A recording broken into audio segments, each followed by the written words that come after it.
Announcement. The hemp revolution will not be televised. I repeat, the hemp revolution will not be televised.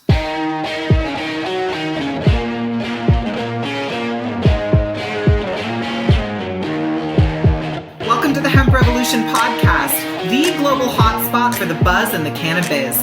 You can hear the stories of the green rush from the dreamers who are writing the rules, innovating the business, and changing history forever. Immerse yourself with the fascinating stories from the leaders in the hemp health revolution to learn how we are changing the game forever. Introducing your hosts, James Brinkerhoff and Sonia Gomez.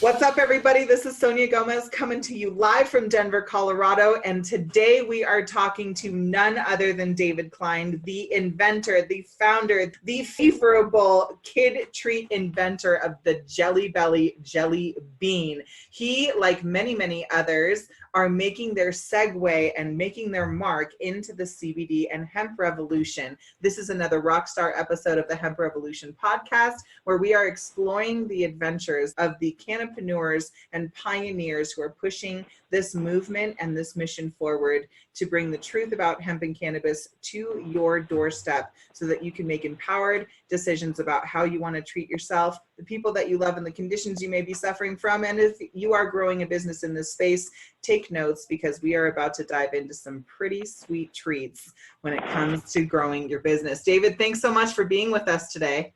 That was the best introduction I've ever had in my life. Thank you.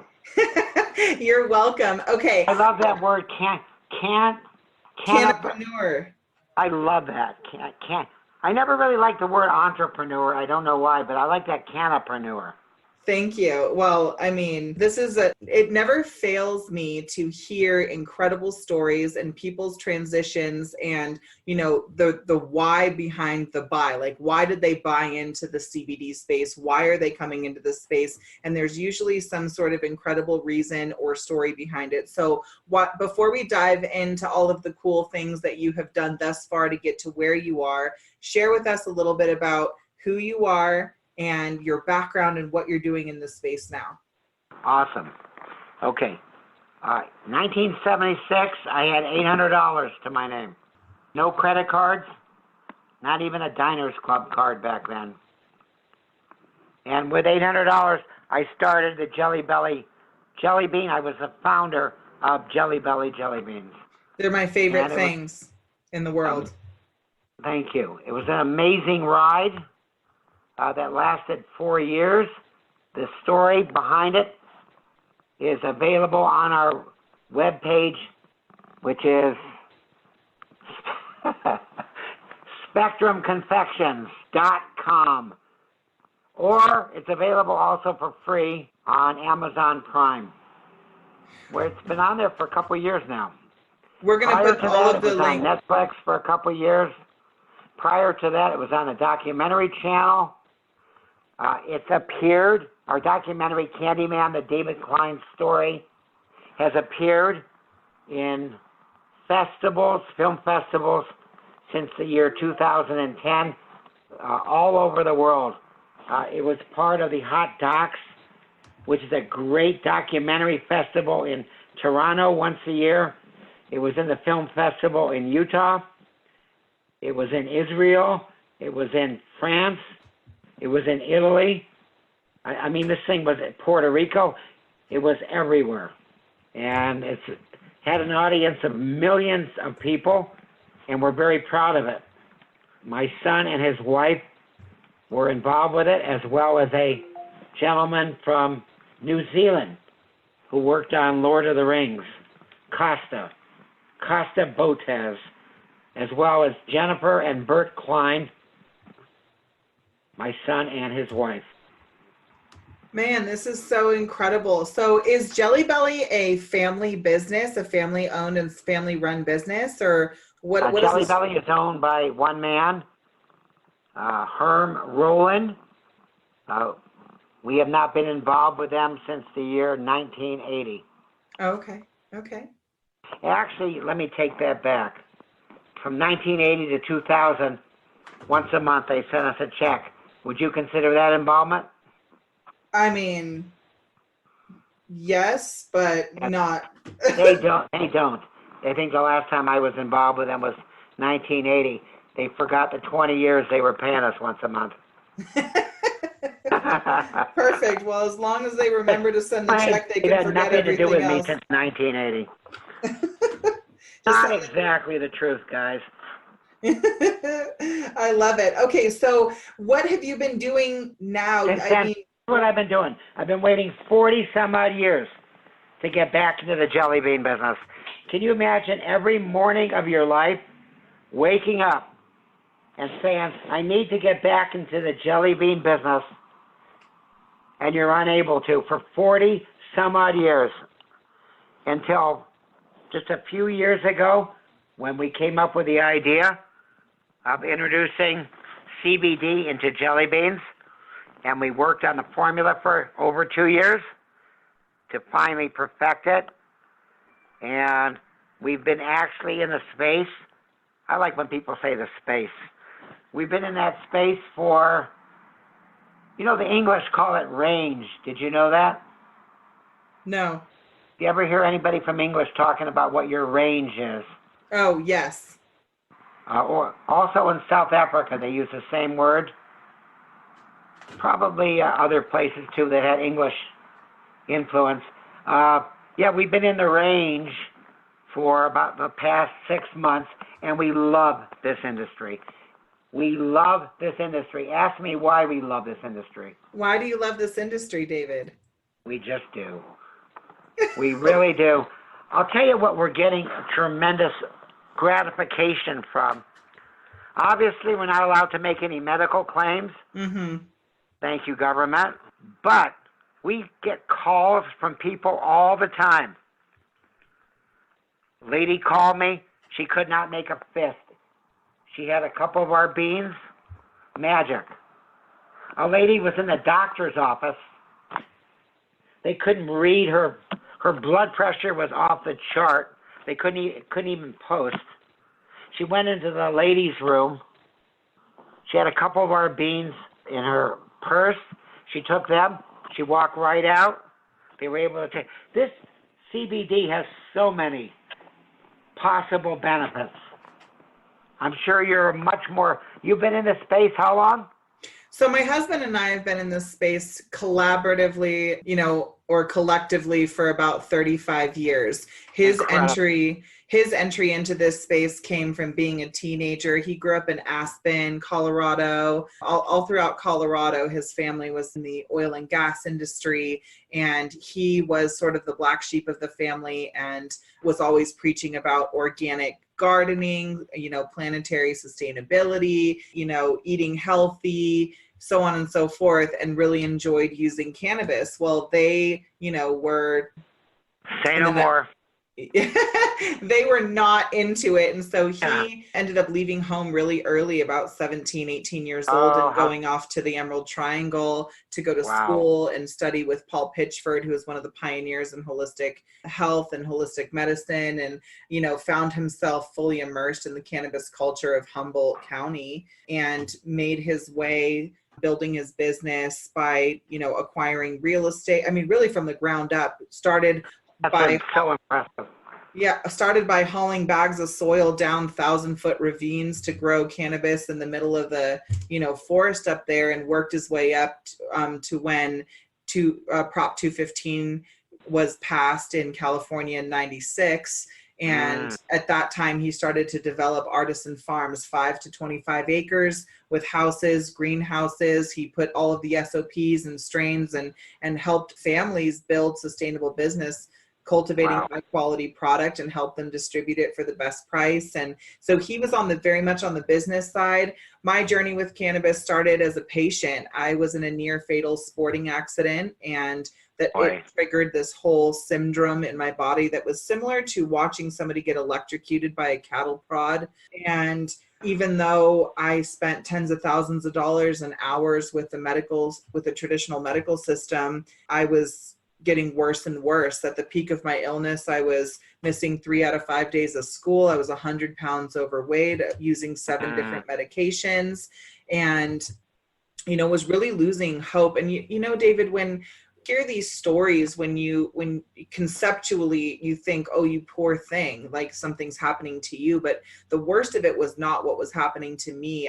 I could sustain the pain and the depression, but the hardest part was watching what it was doing to my family. To have somebody sick, in your environment all the time, I can only imagine, is just awful. So finally, we came in contact with a holistic neurologist who introduced me to my endocannabinoid system, taught me about phytonutrients and microdosing with hemp and cannabis derivatives and strain selection. And within 3 months, I was off my medication, 6 months off all anti-inflammatories.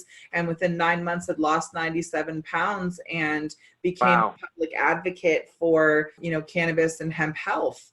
And, I've had to battle the legal system, the medical system for my rights to safe access. And through that journey, got invited to the Department of Revenue here in Colorado, where I supported legislative development that would legalize cannabis. We owned and operated one of the first licensed businesses. And in the last 2 years, we've built a following of over 1 million people, impacted over 50 million around the world with our education. And we are committed to helping bring the truth to the surface so that entrepreneurs and patients alike can get connected, can collaborate, and we can really start to see the change that is possible with the growth of this industry. That's so fantastic. It is, and it's most fantastic because I get to connect with folks like yourself who understand. I truly believe that you understand how to capture people's attention and keep them committed to a brand. I mean, what you did with jelly beans, these little they're pocket treats, right? Everybody wants a handful in their pocket. And for me, it's like a microdose of happiness when I have a handful of jelly beans in my pocket. But now you've done the same thing with CBD. How'd you make the exactly. And I'll tell you something. I've learned so much about the industry in the last 6 months. I didn't know what infused meant. Our beans obviously are infused, not sprayed on. I didn't know milligrams. I didn't know any of that stuff. Each one of our beans is 10 milligrams. And we have 3 varieties. We have can you imagine 38 flavors and what it costs to store 38 flavors worth of flavors and colors? Your average gummy bear is what, 7 flavors? Yeah.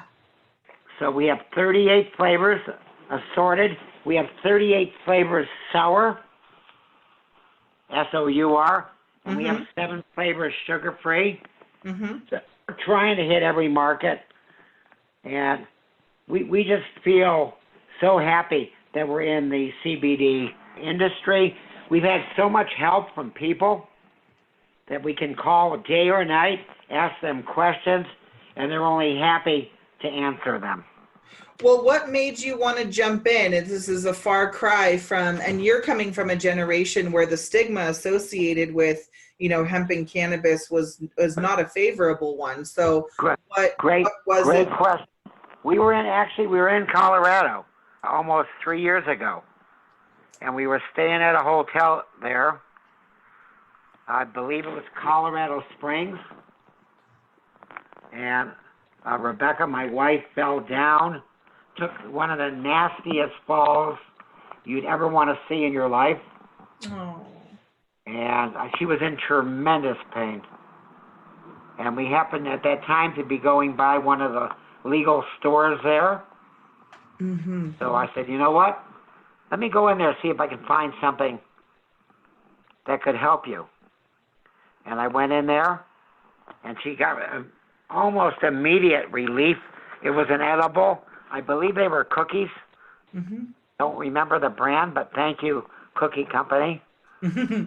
And as a matter of fact, I remember her falling asleep almost immediately after eating that. And then when we got back to Florida, where we live, I said, there's something to this. even though I have never tried it before, anything in that realm. We need to get involved with this and see how we can contribute our candy making knowledge of 45 years to make the best gourmet edibles in the market. So we started with the jelly beans.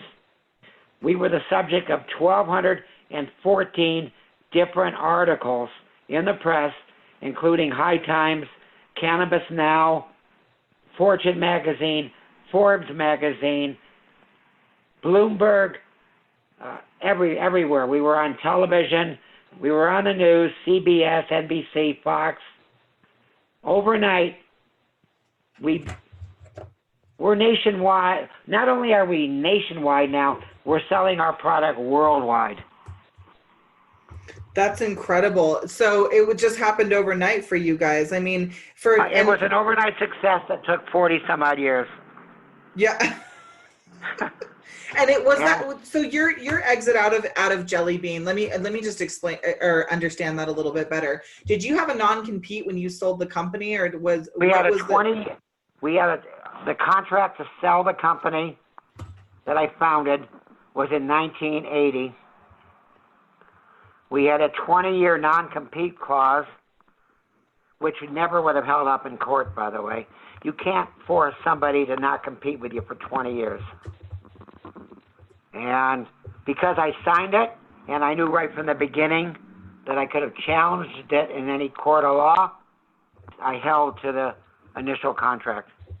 Because I think people should hold, if they possibly can, to something that they sign.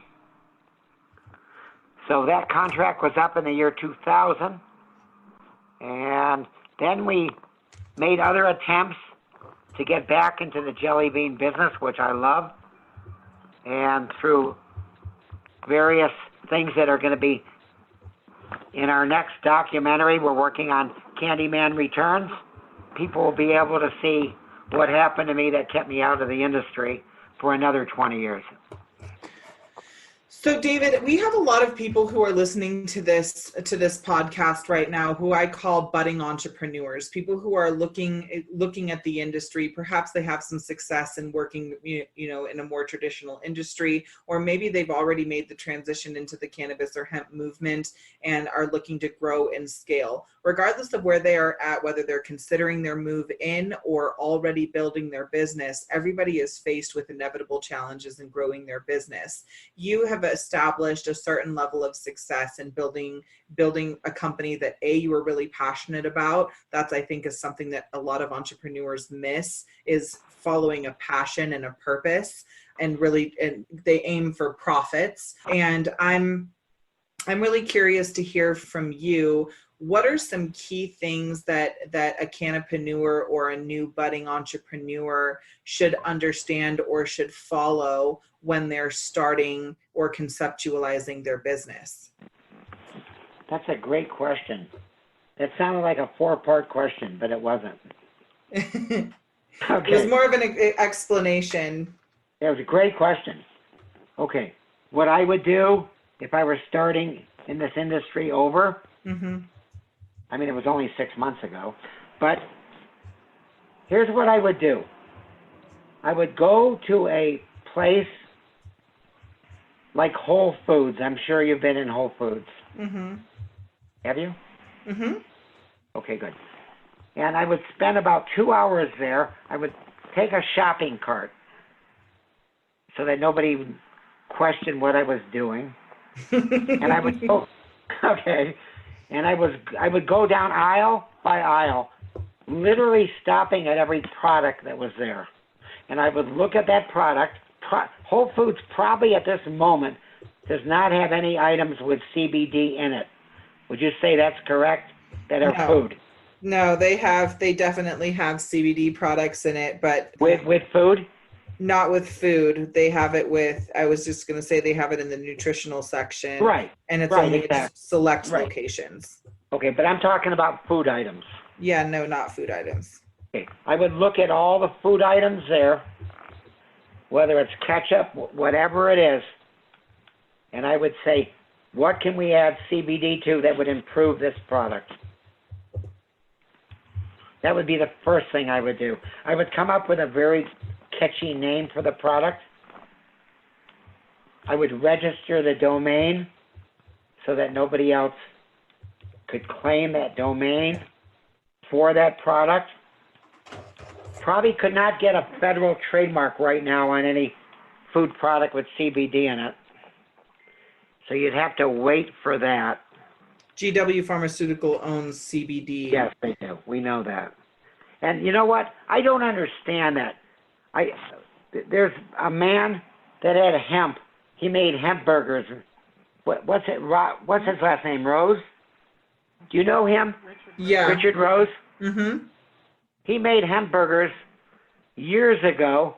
They weren't the first one that put hemp into CBD hemp into an edible. How did they get a patent on that? Can you tell me that? I can't tell you that, but the U.S. has had a patent on it. I think it's U.S. patent. I don't know. They've had a patent on it for a decade or so already, and on all cannabinoids. Period. GW Pharmaceuticals patented CBD when they created Epidiolex, which is this watered down version of a pharmaceutical grade, quote unquote, CBD isolate that's specific for epilepsy. So there's all sorts of restrictions. And because, there's all sorts of restrictions on what you can do. And I anticipate a pretty significant shift in what we are going to be able to say and do around labeling with quote unquote CBD. A lot of we're advising that a lot of folks move towards calling it a full spectrum or broad spectrum or whatever it is that you have. I've heard a lot of that. Yeah, we're, relabeling the products so that it's not using CBD, because let's be frank, the governing agencies are funded by big business and big pharma. That's where they're getting 80% of their you're resources. Right. We have to look at reality and what it is, not what we want it to be. Yeah, absolutely. So there, all you can do is stay ahead of the curve, and it's going to be pretty. I was just talking about this in another interview, how that we're going to have the clash of the titans here pretty soon, and the industry is growing so quickly. Right now we're self-governing. We're interpreting the parameters of the law right now. There's no real guidelines that allow us to be in full compliance, and so we're having to self-govern. And in some cases it's a mess, and in other cases it's a really beautiful thing, because we have an opportunity to change the way that things have been done, especially in big business. But as far as restriction goes, they can pull the plug on us at any time, I believe. Yeah, I think everybody is aware of that. I don't think they will, but everybody is aware of that. Let me ask you a question, if I could. Do you consider tinctures edibles? Oh, the word tincture indicates that there is an alcohol base in it, in which case it turns it into a supplement rather than or a remedy, rather than a nutritional supplement or remedy, rather than an quote unquote edible. Once you remove and how you use a liquid or a quote unquote dropper versus a tincture. Droppers are not alcohol based. They tend to be like oil or glycerin based, so you can administer them on top of the tongue rather than an alcohol based tincture, which is generally most beneficial if you use it under the tongue, like a holistic remedy. So gotcha. Tincture more on the supplement side, whereas a glycerin based dropper would be considered an ingestible or edible, I think. Don't quote me on that. That's not from any No, I'm not going to quote you on that, but you know much more about the industry. Well, I've sat in rooms. You've been in it a long time, but a lot of people are in the industry and they have no idea what's going on. Yeah, they have no idea, and honestly, I don't think to the consumer that it really matters. We're putting, and I talk about this with companies all the time who are putting so much emphasis on how smart they are, how much they know. And to me, that the humility or how humble the consumer actually is. For me, the average consumer is like Homer and Marge Simpson, which is why I think a brand or product like yours is so incredible, because it knows no age, it knows no boundaries. It's relevant and reliable to a little person all the way to a grandma and grandpa, right? This is something that you can find in every household, and it it Right. would feel and be comfortable and safe and not have this crazy stigma associated with it. Whereas all of this other stuff, most of the time when I'm interviewing folks, it's this battle of like, how smart do I sound? How much do I know? How much can I share? And Right. people they don't care if it's a tincture or a dropper. They don't care. They just all they want to know is it going to work for me? Is this going to work? And why should I pick this over aspirin? So we have to keep the explanation. Yeah, I totally hear you on that. We're coming out with a new product within the next couple of days. The hurricane kind of set us back a little bit. But you're still in your house. You're over there. We're right here. We were waiting for the interview. That's my bragging rights for all of time now. Well, David Klein stayed behind to hang out with John Travolta and waiting for my interview. Yes, which is true. And we're fine. We're fine. Thank you. We're really good. We're coming out with something called jelly bean juice. And it's going to be a liquid tincture. And they're going to be in flavors like the original Jelly Bellies that I created. We're going to have a black. Do you like black licorice? I'm not a huge fan of black licorice. I like red licorice better. Gotta be honest. I got to tell you something, because out there, somebody listening loves black licorice. Yes. And if you love black licorice and you consume too much of it, it's my belief, and you can look this up, it's my belief that it can, not everybody, but it can rob your body of potassium. I know in one case where a young man consumed 7 ounces of black licorice from New Zealand and had to be rushed to the hospital because he had very little potassium in his body. So if you're going to eat some black licorice, have a banana afterwards, please. But we're going to have black licorice. We're going to have buttered popcorn. All the old-time favorite jelly bean flavors that I created. You know, I have to be honest about this, and I don't know if my kid's going to kill me later for saying this, and that's okay. Go ahead.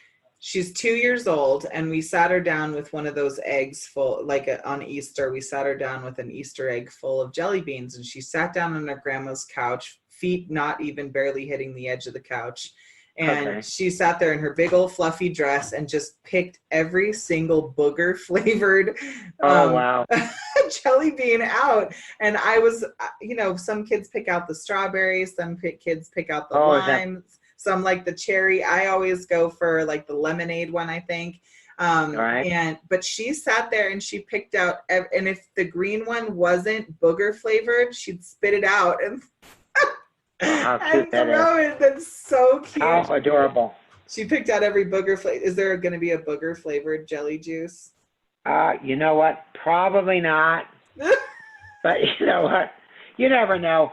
I have found out in my 45 years in this candy industry to keep an open mind as much as possible, because you never really know what's going to work and what's not going to work. Yeah. And we just love the industry. We're trying to come up with new edibles that have never been done before. And we're not just trying to copy what's been done before. And we just love the people in this business. We love the customers. It's a whole different industry than the regular candy industry.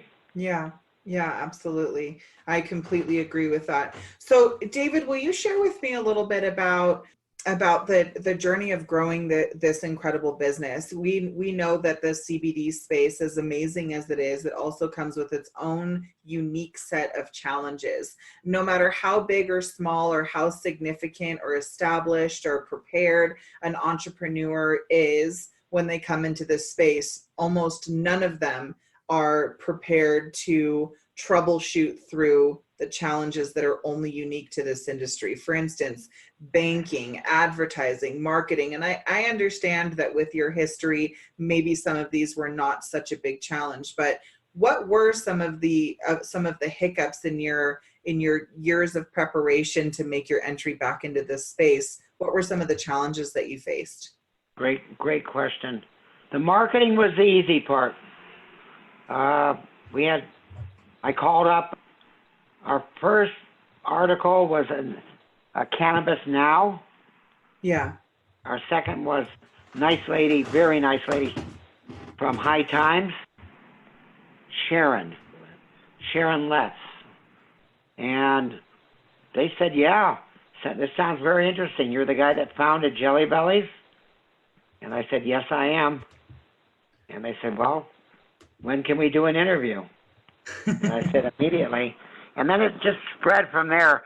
So by me saying I'm the inventor of Jelly Bellies, and by the way, we have the legal right for anybody selling the product to say that that product was made by the man who was the founder of Jelly Bellies. Wow. Because it's true. I mean, that's the truth. But we had problems along the way. We had an Instagram account, which all of a sudden was suddenly removed without any notice. And that was kind of traumatic. We had Federal Express tell us they didn't want our business anymore. And that was kind of traumatic. I mean, what could have, we had all kinds of issues like that. But you know what? We're still here. We're still smiling. We found ways around it. And we're very much in business. We've really expanded our business 3 times in the last couple months. We were back ordered. You wouldn't believe. We were at the point where we were afraid to answer the phone, literally. In one day, we had 10,000 hits on the computer. Oh, my gosh. And not 5,000, but 10,000 hits. We're lucky the computer didn't crash. The phones were ringing even at 3 in the morning, and I every time I went by them, I picked them up. I said, Spectrum Confections, how can I help you? And they said, what are you doing answering the phone at 3 in the morning?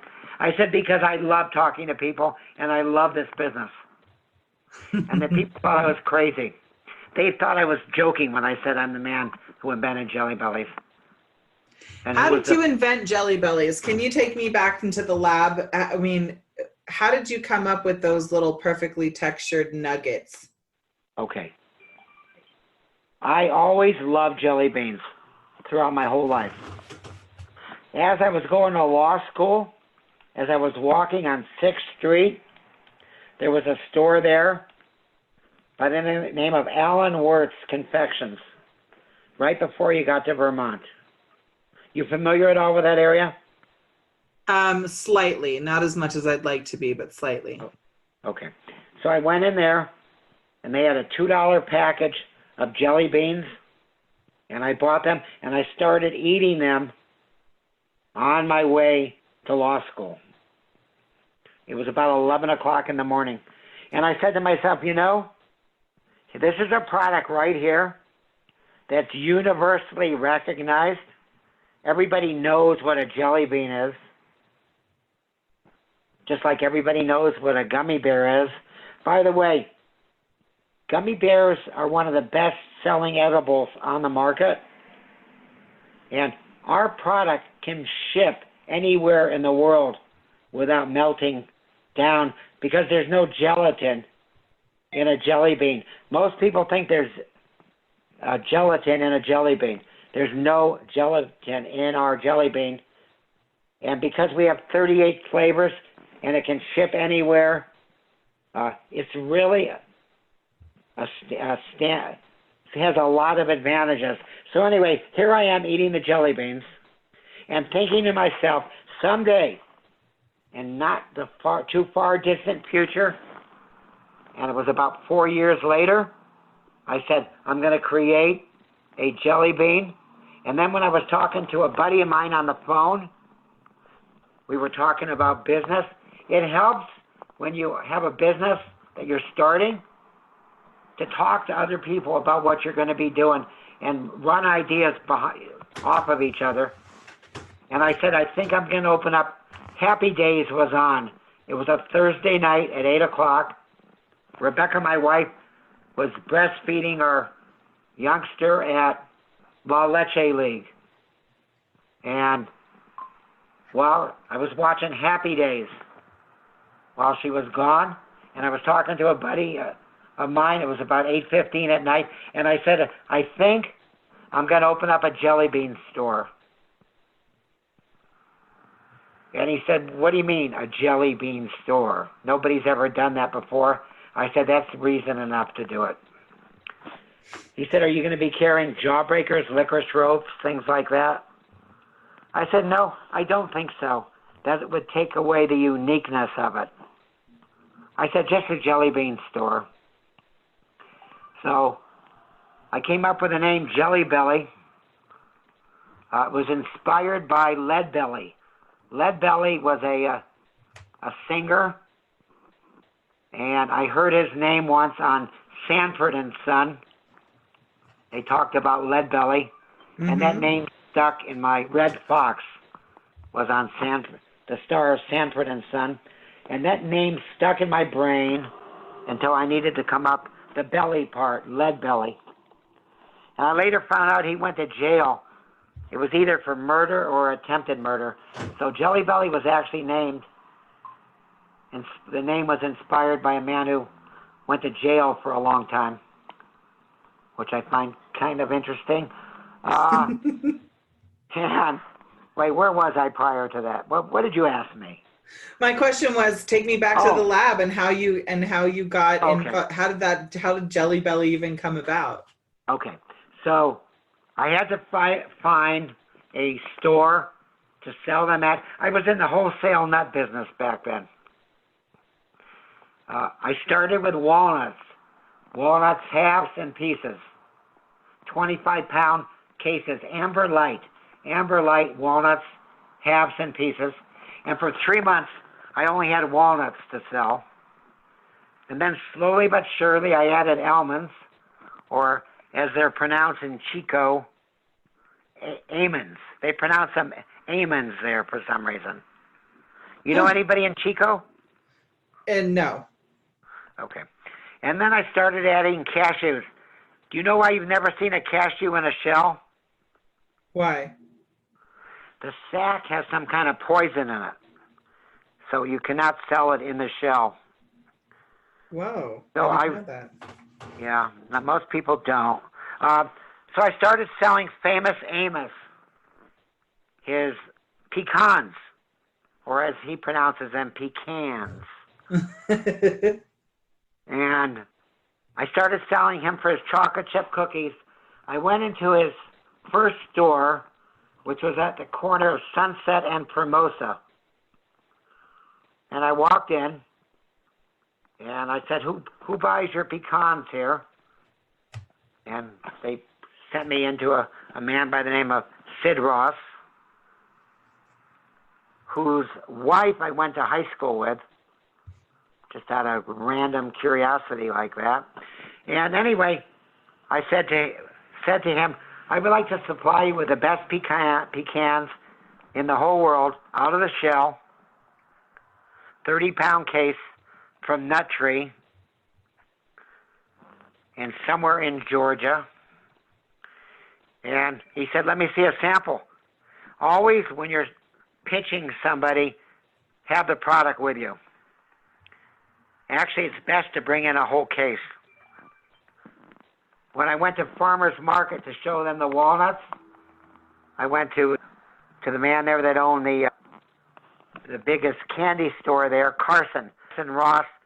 That was my first sale, actually.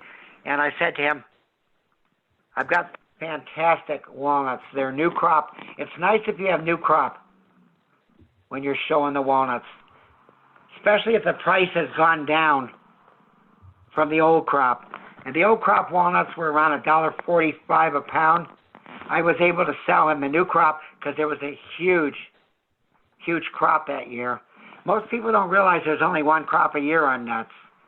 And if there's a big crop, the price comes down. I was able to sell him those at 98 cents a pound. He said, let me see them. So I brought them in. He was on 3rd Street, right across from Farmer's Market. Had a blue Jaguar in the back. Never forget that car.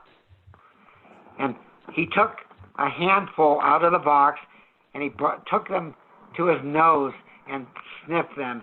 He did a sniff test. He said, I'll take 100 pounds. And that was my first sale in the nut business. $98. Wow. And so that's how I started in the nut business. But when I came up with the idea for Jelly Bellies, I knew that it was too good of an idea not to go forth with. I didn't have enough money for a store. You know what? Anybody can make excuses that they didn't do it because they either didn't have enough money or enough time. I had to create this business on the side while I still kept my nut business open. Because I had people like Famous Amos that needed an order of 40 cases delivered once a week. And you can't just say to them, goodbye, I'm in the nut business, I'm in the jelly bean business. So while I was building up the jelly bean business, I still maintained my nut business. And I was selling a lot of candy stores their nuts because they were making candy with the nuts, fudge, turtles. By the way, turtles is a registered trademark, and everywhere you go that are using the word turtles, they're violating the federal trademark law. That's why you see a lot of companies, they don't call them turtles, they'll call them something else. I could not give the Jelly Bellies away in the beginning. I brought them to my existing nut customers, and I showed them the product. And the very first question, even before they tasted it, I think I would taste something first before I asked how much they were, was, how much are these? And I would say $1 a pound. That was our price to the stores in the beginning. I was paying 59 cents a pound to my contract manufacturer. One day I called them up after the product got very successful, and I said to them, it's time for you to go up 10 cents a pound. And my contract manufacturer said, say that one more time. I said, it's time for you to go up 10 cents a pound. And he said, in all the years I've been in business, nobody has ever asked me to go up in price. What's your angle here? And I said, there's no really angle. Making money on it. I want to make sure that you are. And he said, we have 40,000 pounds coming down to Southern California. That's where we were back in those days. Mm-hmm. We have 40,000 pounds coming down tomorrow on Crescent Truck Line. Do you want me to go up on those, or do you want me to wait? I said, go up on those. It was an additional $4,000 that I paid on that one order. I said, by all means, go up tomorrow. There's no point of, I'm the one that asked for the price increase. Please do. What was your method behind, what was your reasoning behind that? Most people are trying to find a better deal. I always believed in the opposite of what everybody else did. I believed that if they were happy, I would get price. You got to remember one thing. They made 100 other items in their factory. I knew that someday I would be using all of their capacity. I wanted to make sure that it was profitable for them to make this product versus other products that they were making in their factory. And I figured a dime a pound was a pretty good increase. So it wasn't just an altruistic point of view. I figured that if they made money on it, they would keep on producing the product. So you had the foresight to be able to, you had that sort of, it's like a gut instinct that says, I have to make this a win-win situation. So that absolutely, totally. And absolutely, when I was in People magazine, I had a feature article about me. It was the issue that had O.J. Simpson on the cover. That's now worth a lot of money, by the way, because of that. I bought 200 copies off the newsstand, and I have one left. So when I was in People magazine, I was in a bathtub of jelly beans in the back of my truck that I delivered pecans and walnuts and almonds in. It was in South El Monte, California. It was over 105 degrees that day. I was in a bathing suit. The sweat from the jelly beans caused them to stick to the hair on my chest. It was probably one of the most uncomfortable feelings I've ever had in my life. But you know what? There's some things you do in life that you don't like, but you do them.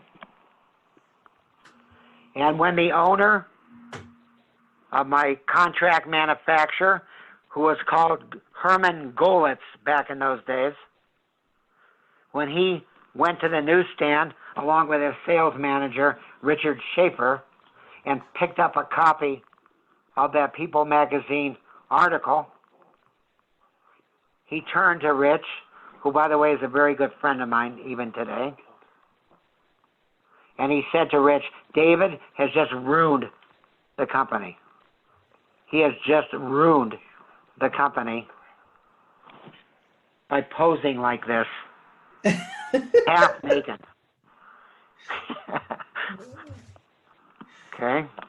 You with me so far? I'm with you. I'm 100% with you. I ruined the company. My philosophy was, you got a full page written up in People magazine, followed by another full page of a picture of yourself in a bathtub of jelly beans.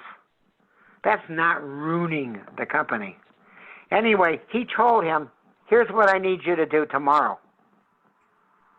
And this was without telling me, by the way.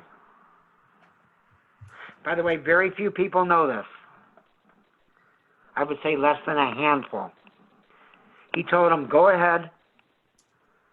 They were making candy corn at the time, selling it at 28 cents a pound. He said, I want you tomorrow to call all the rebaggers. Rebaggers are people that take somebody else's product and they stick it in a bag under their own name. Yeah. It's kind of probably the equivalent to a white label. Yes. Which I know you know. I do. I know you do. Well. I know you do. So they went, his sales manager went out, started calling on people. Now here's the story. The candy corn was made on the same mogul that the Jelly Belly was. You cannot make candy corn the same time you make the Jelly Belly. So they signed up without telling me any of this. I'm out there promoting the product on the Mike Douglas show, flying all over the country. AM Los Angeles, AM New York. I was on AM LA 5 times with Regis Philbin and Sarah Purcell and Cindy Garvey one time. Steve Garvey's, the ball player's former wife. So I was not informed that I shouldn't be out there selling the product.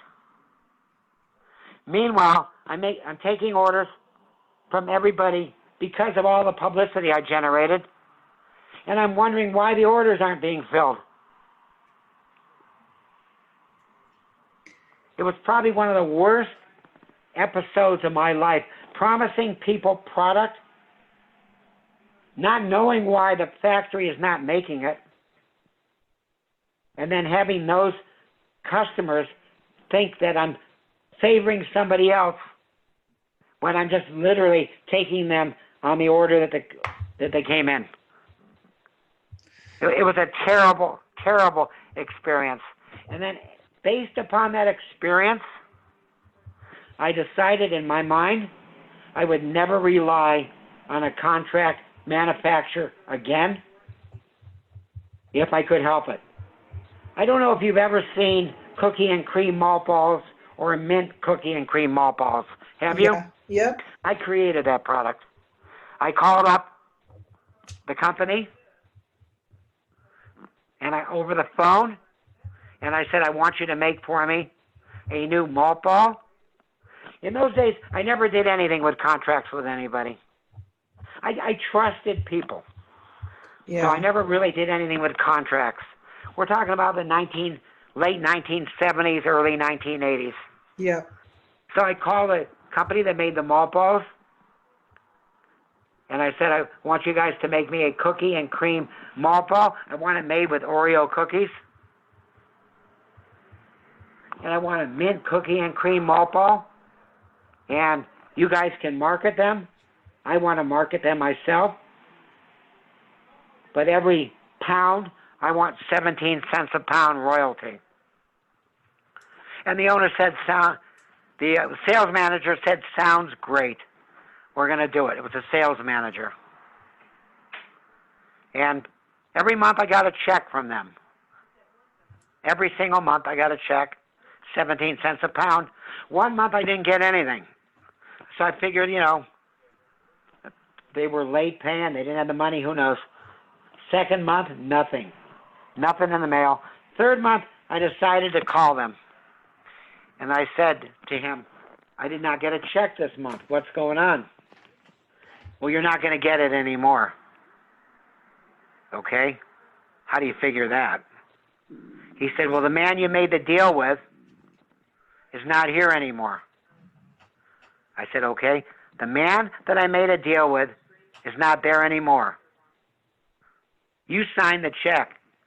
Wasn't him. He said, that has nothing to do with it.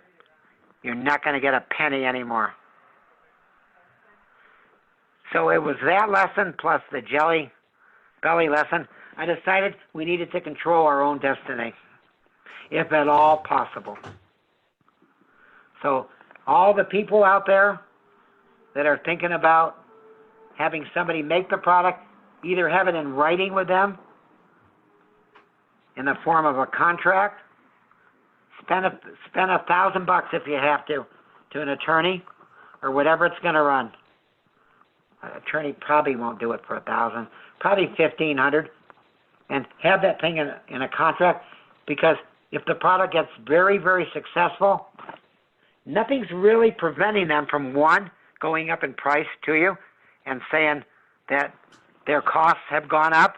The unions had a strike there, and they had to pay higher union wages.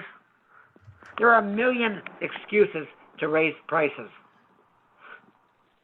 So that's a very valuable lesson that I learned the hard way.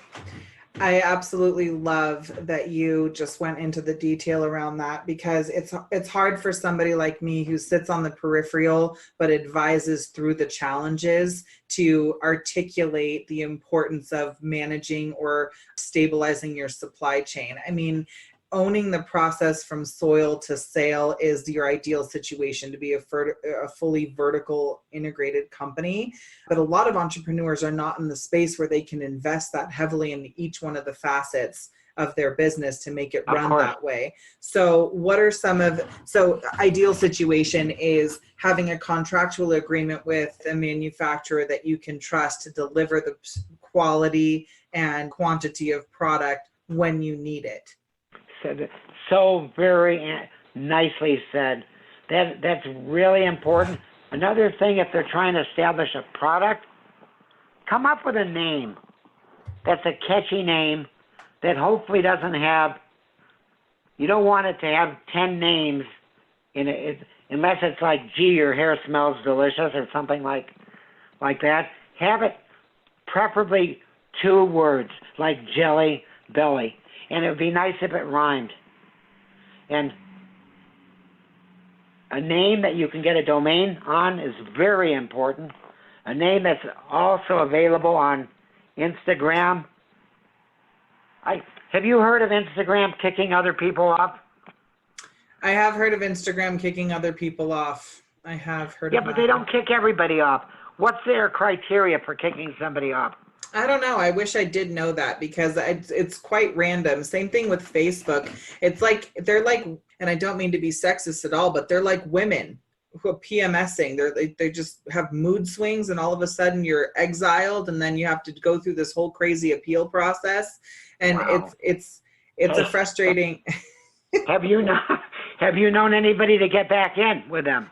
Yeah, that's actually one of the areas. So we did not start, we're actually still not an agency. We have turned into an advisory group and have developed a program called the Emerald Circle Mastermind, which is an annual membership that companies can pay to get access to tools, resources, relationships. And my husband and I have taken it upon ourselves with our years in the industry to pull together our network so that when companies are trying to find reputable sources for, whatever, biomass or contract manufacturing or whatever it is, we have a network of people who have established experience, reputation, are trustworthy in the marketplace and are not just in it for the profits, but are actually there to help people get into a flow with their companies.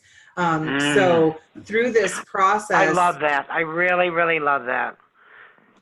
We got a call from somebody, I won't tell you where they were or their name, but in talking to them, I told this person, I said, we're not profit motivated to the obviously you have to make money to stay in business, but I said, that's not the main reason we started this business. And they said, well, I'm not that way. I'm in it for the money. And I said, you know what? I'm going to have to hang up on you right now. I don't really want to do business with you. And so I turned down something that would have probably been a huge sale. I don't want to do business with people that are that way. I don't either. And it's difficult, when especially, money has to be here's my thing about income. It's a direct reflection of the impact that you're able to make and how much leverage you have when bringing value into the marketplace determines the amount of impact that you're able to make, and will also be the law of reciprocation or reciprocity that the universe operates by will arrive in the form of income. And it will be a bonus to see the ripple effect of your work that will come with positive reinforcement behind the paycheck. And most people that are getting into business think about the money first. They have their fancy business plans, they have their profit margins, their P&L sheets, they know where all of the, the logistics of this, but there's no soul to the company anymore. And so when I said it so rightly, so right. I never believed in any of that. In any business I started, I figured if I gave the best service, if I gave the best product, if I worked 7-8 days a week, which I had to do in the beginning, if I did all that, the money would eventually flow. I have to 100% agree with you. And so the way that we talk about money and, the profitability of your company and how to achieve these certain milestones, number one is starting with, and this is just to give you insight. I mean, I'm over here scratching out notes because the wisdom that comes with your experience and how you're telling your stories, and, it's these little details. And there's 3 things I'm really taking away from what you're sharing right now, David. And number one is relationships. I say this all the time. How you do one thing is how you do everything. Getting trust is a gift the first time, but once you compromise the trust, it's nearly impossible to get it back. It plants. You'll never get it back. Yeah, it will never come back. You never get it back. You may find forgiveness in it, but to have that purity of the relationship as it was in the first handshake will never recover once the trust has been compromised. So how you do one thing is how you do everything, and being in absolute integrity on your own behalf, on behalf of your kids, your company, whatever it is, being in integrity in how you do one thing in a handshake deal, whether or not you have a signature on a page, is going to determine a lot around your success. People will know who you are and how you are right away based off of how you end up doing things. So and this business, especially the history of cannabis business, is all relationships based. You got to know a guy. You got to know a guy to get your stuff. You got to know a guy to know where to buy it. You got to know somebody, right? Yes. If any of that's missing, it doesn't work. It doesn't work. And you can't, this is not something that you can buy your way into and have longevity. There really has to be a passion behind and a purpose behind the profits that you're aiming to make. So anyways, in the Emerald Circle Mastermind, David, we created it because we knew that there were far too many businesses out there that, you know, what we call budding entrepreneurs who are trying to find their foothold in this industry, and were losing their shirts to, you know, bullshit artists, contract manufacturers who weren't, you know, who were falsifying reports, or, you know, just doing things out of integrity, and it compromised the reputation of the industry as a whole. And not everybody's in a position where they can, you know, it doesn't matter how much money you have. No one's in a position to lose precious resources, not when you're trying to make the impact, right? Absolutely. So we created the Emerald Circle to give people a safe place to come around and network and get access to those key relationships. And it's been brilliant. Really, what's your website? So theemeraldcircle.com. That's simple enough. I like that. Yeah, thank you. And that's you know, a great domain. Don't lose that domain. We will not lose that domain. It's been really cool. Always renew that domain when it comes up for renewal.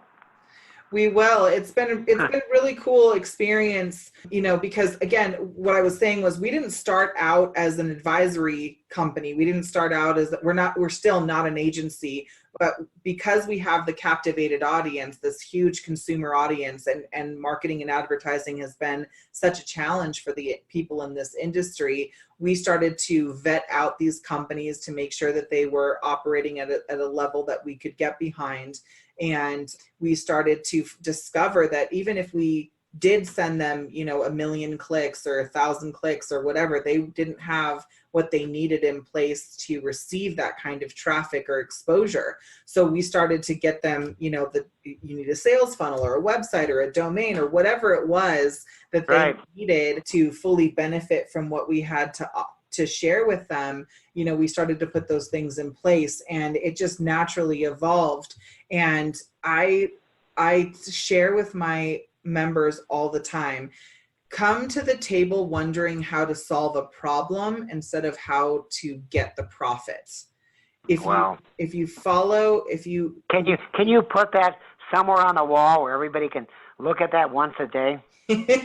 I'm not joking. I'm serious. Yeah, I'm gonna put it on a T-shirt. Put it on a T-shirt and send them a T-shirt. I'm gonna send you one too, because mine is 2XL, by the way.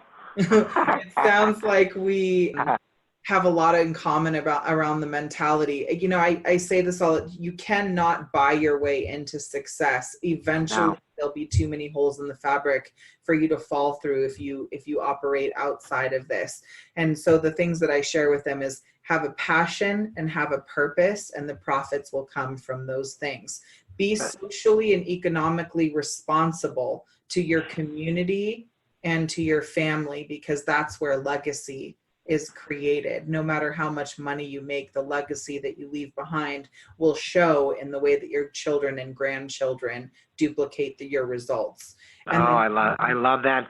We started a division of our company called Candyman Cares. Candyman, I'm the Candyman. Cares, C-A-R-E-S. And our purpose behind that is to give back to people that really, really need our help. How do we get involved with Candyman Cares? More details will be coming in the next 2 to 3 weeks. Okay, awesome. I want to just share this with you because we created a similar thing. We have 2 facets of our business now. For the longest time, we didn't even monetize our education. We just were giving it to the communities because we knew there was such a gap. And then just last fall, we launched the Leaf Academy, which created a certification program for people to understand how to select and use CBD and cannabis-based products to improve their health and functionality. And we created a natural health coach certification around it. And we've had just the most incredible success from our certified folks, and a couple of nonprofits popped up in my scope that are rehabilitating nonviolent offenders who have been put into jail for cannabis or hemp-related offenses, and they have felony charges and are trying to rehabilitate themselves into their communities. And so we started to donate these licenses and education and business training to these nonviolent offenders who are coming out of the prison system and trying to integrate back into society. And so to date, we've made a $100,000 donation to a few different of these organizations. And I'll tell you, the thank you letters that I'm getting from these folks who just need a chance, who need just like you said, people who need our help. Sometimes somebody just needs to know that somebody's willing to help them, right? You just need a chance in life. Oh, absolutely. Well, I'll give you an example of who we are going to help. Where we live, about a half a mile away, is a man who lives in the woods. And I've talked to him so many times. I've wanted to get him an apartment, get a motel for him. He's in the woods. He lives in the woods in a tent. Is it by choice? How long has he been there? Over 10 years. Is it by choice that he stays there, or is there something happening for him? Hard to say. Very hard to say. But you know what? During a hurricane, a man like this should not have to be in the elements like that. Yeah. And so you're going to start to work with the, let's call it. Well, he's been thrown off of property after property because whoever owns the property doesn't want him there anymore. So we are looking at another piece of property where once he's on that, nobody will ever kick him off. Oh. So you're giving a place for these folks to belong. Yeah. That's so sweet. We are. People have to do things like that. It just has to be done. Or otherwise nobody will do it. Yeah. I always encourage folks, and I'm like, my heart is just totally full in my conversation with you. Like, I'm completely lost track of time. I'm hoping that I'm being respectful of yours because I'm just enjoying the company and being in your good company. It's not too often that I get to speak to established entrepreneurs who will take the time, share the wisdom and learning lessons of their growth. It's so freely, and at the same time have, you have this very comforting. I feel like I'm sitting in my grandpa's living room right now. That's so nice. So you have a little bit more time to tell you a little bit more about what happened with Jelly Belly? Yes. Okay, one day I got a phone call, and on the other end was the owner of Herman Golitz, my contract manufacturer. And he said to me, Dave, I'm flying down there tomorrow. We were in Southern California. He was in Oakland at the time. And I said, fine, I'll meet you at the airport. Which airport are you flying in at? Burbank or LAX? He said, Dave, it's not that kind of a meeting. And I said, okay. I said, what kind of a meeting is it? He said, we're coming down there to buy the federal trademark, and we're not going to leave until we do. For Jelly Belly? Yeah. Because that's the only thing we owned was the trademark. He made the product for us. And I said to him, okay. So they came down. He probably had 12 people with him. President, vice president, accountant, lawyer, anybody that he could find. And it was just me and my partner. It's kind of like a David versus Goliath type thing. Yeah. And they had made it known prior to the meeting, one of the people that I was close to at his place, I said, what happens if we don't sell to you guys when you come down.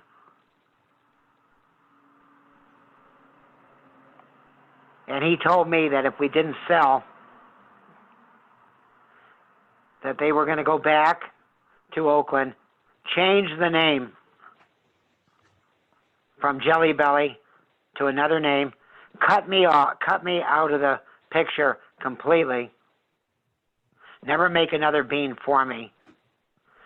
And they knew that by the time it got to court, they knew I would have sued them, obviously, because even though we didn't have a contract, we had a contract by action. And they knew I would have sued them. They said I would have been broke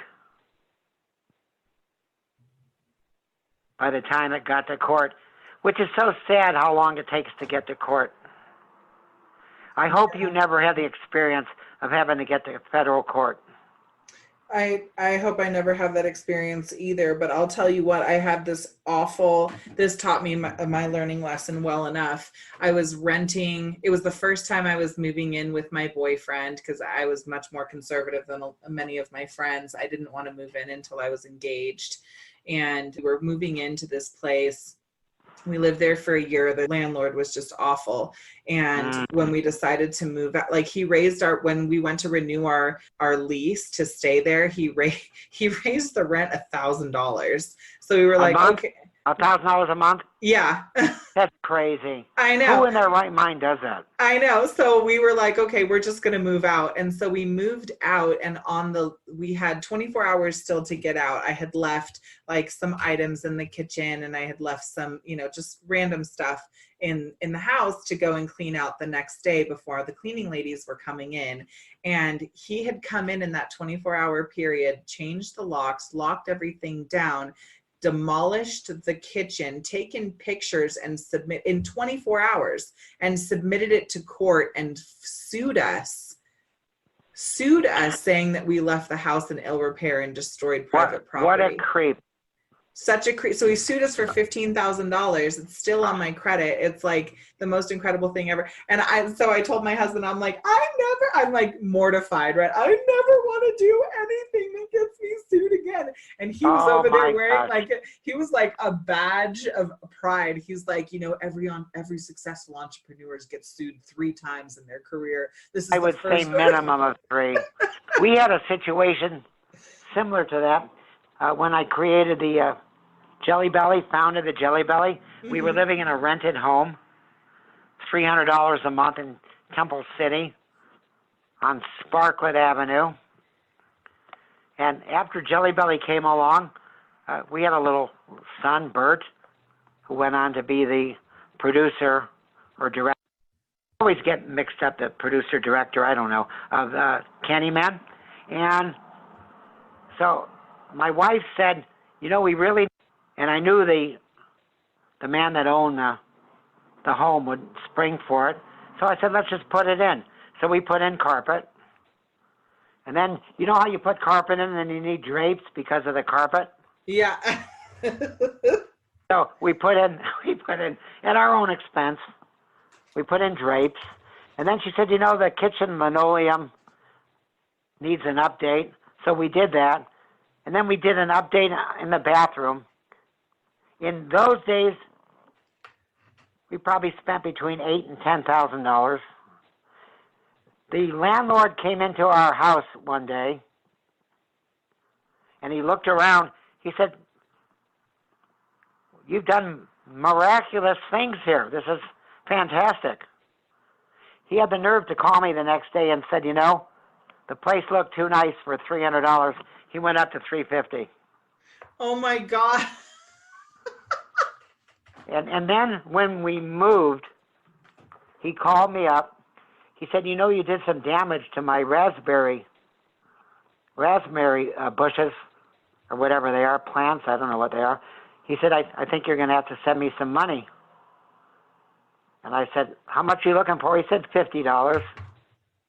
And then I said to him, I don't know if you realized it or not, but we put a whole new carpet in, all new drapes, all new linoleum, at our expense. I said, I think we're about equal.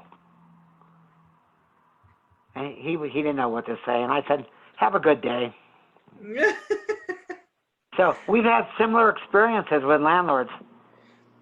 You know, it just never fails. And I think this is a semi. So I want to, before we close, I want to hear how that meeting went when everybody came down from the manufacturer and you decided you knew you needed to control the supply chain. Was that the point where you got pushed out and had to sell your company? Yeah.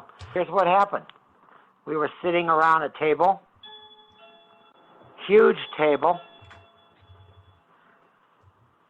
and Herm, who still owns 100% of the business, brought a big chart out,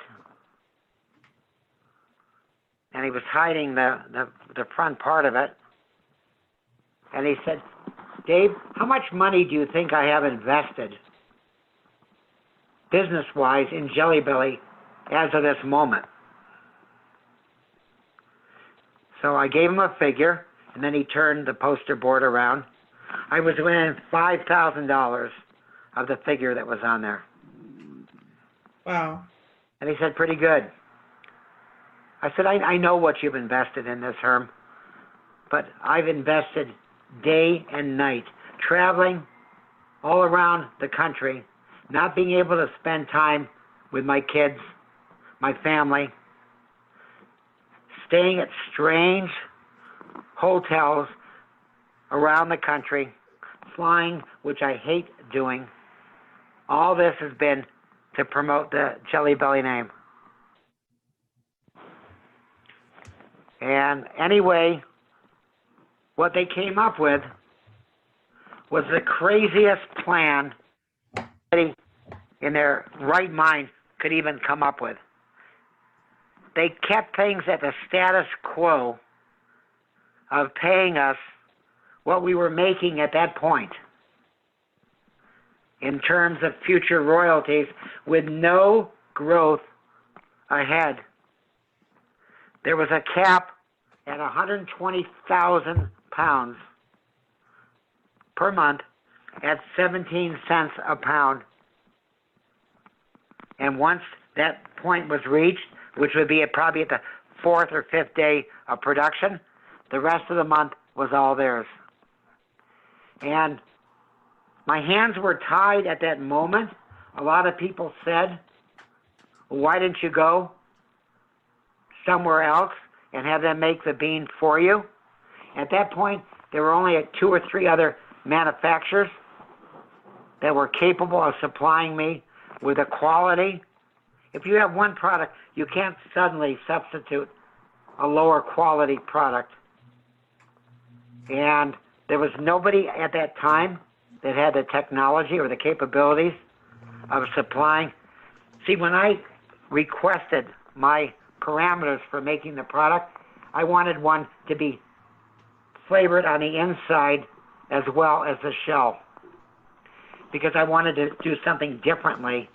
And that's a good point to anybody out there. Don't just copy a product. If you want a product, change the product to the better. Don't just product and be a me too. So I wanted the shell on the outside. Like we had the watermelon bean, it was 2 colors, green and red. I wanted 2 flavors if possible, 2 different colors if possible. I wanted all that to be different, to be differentiated from all the other ones. So we could not turn to anybody else to make the product. We could have walked out of there and see if they were bluffing about cutting us off. They certainly did not look like they were bluffing. So we sold out to them with a 20-year non-compete clause, which is totally ridiculous. As a matter of fact, I've been advised by attorneys that the 20-year non-compete clause was illegal. And it went to the heart of the whole contract. All I can tell you is it was not a good experience. 1 minute I was Mr. Jelly Belly, and the next I went from somebody to nobody in 10 seconds. And then after we sold out to them, my signature was on the back of the beans. They changed my signature to a computer-generated signature. They didn't even want my real signature on there. So that little signature on each one of the beans is not yours anymore? No, on the bag of beans. Oh, on the bag. Yeah. They took my signature off and put a computer-generated signature on that. The whole thing was not good. And then for 40 some odd years, I wanted to get back in the business. And anything they could do to prevent me from getting back in the business, they did. So now you're back in. Right. Now you're back in. I've been looking around because there's a lot of people interested in my network in creating an infused jelly bean, whether it's for cannabis or hemp. And we haven't been able to find one that isn't totally gouging on the prices. And I'm just so tell me a little bit about the jelly bean. You said each bean is 10 milligrams. Are you using each one of our that we are so proud of, that we make, by the way, in very small batches to ensure consistency of third-party testing.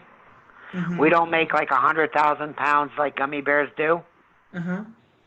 And each one is 10 milligrams, made with Kentucky hemp, and we're very loyal to our supplier.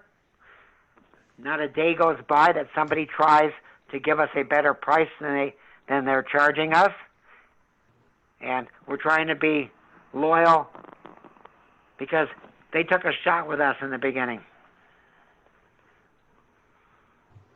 That's amazing. I love it. So where now can we're going to post all of your links and everything around here for the documentaries as well as websites and all of the things. But I want to just hear you say, where can people find your beans? Yes. Okay. They can go to their local CBD store. We sell a lot of CBD stores that are generally putting 10 of our beans in a package, in a container, and the average price is $20, which is $2 a bean, which is a very fair price. So they can go to their local CBD stores and request that. And we also have a website, SpectrumConfections.com, confection with an S at the end. They can watch our documentary there, and if they so desire, they can buy a bucket of our beans. There are 800 beans per bucket, which is quite a bit. But we decided we've had so much business. We're really catering to the market where people buy them to either white label or to sell. So you are doing a white label? Yes, oh, we're going to talk. David, we have got work to do in this life together. I'm telling you what. We have got work to do in this. Okay, so I'm so excited. So that's where we're at now. We love the industry, and it so sounds like you do also. I do. And we know the growth is going to happen. We know there's going to be bumps along the road. But you know what? We're prepared to do whatever we need to do to get over the bumps. I absolutely love it. Well, in closing here, any final words you have for the audience before I go into our closing statements? I usually tell people that people thank me for taking the time to talk to them. I say it's been totally my pleasure. Everything that I do, every moment I wake up, it's been my pleasure to talk to people and to try to help them.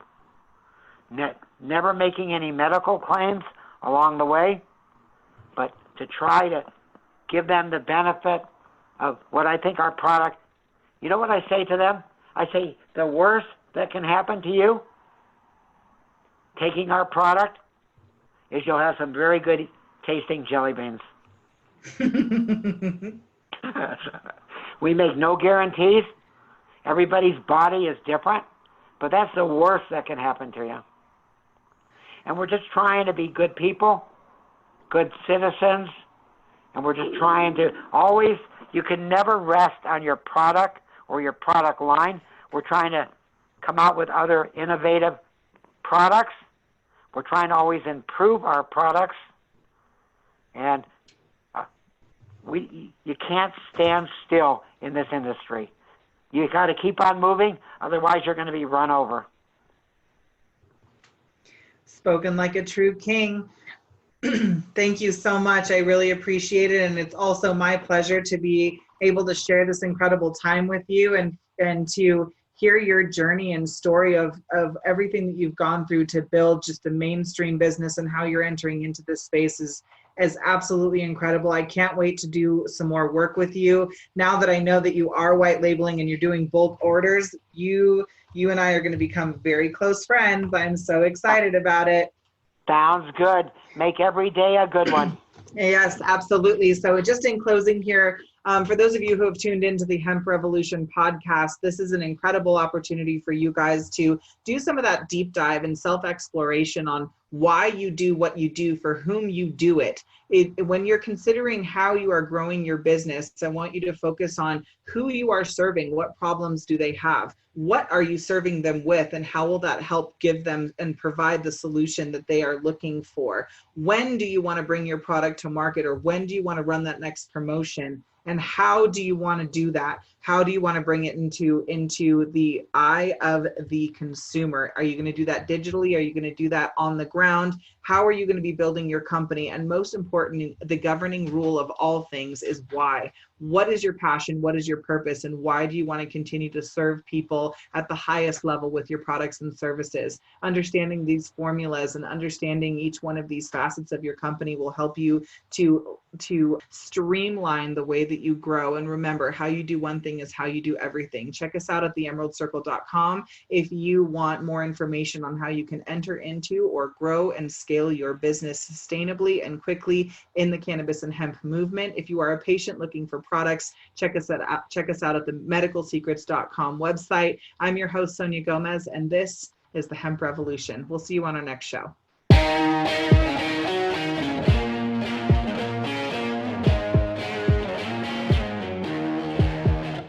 Thanks for listening to another Rockstar episode of the Hemp Revolution podcast. I'm your host, Sonia Gomez, and just for you, we took notes on this episode along with the links and other resources mentioned inside of today's show.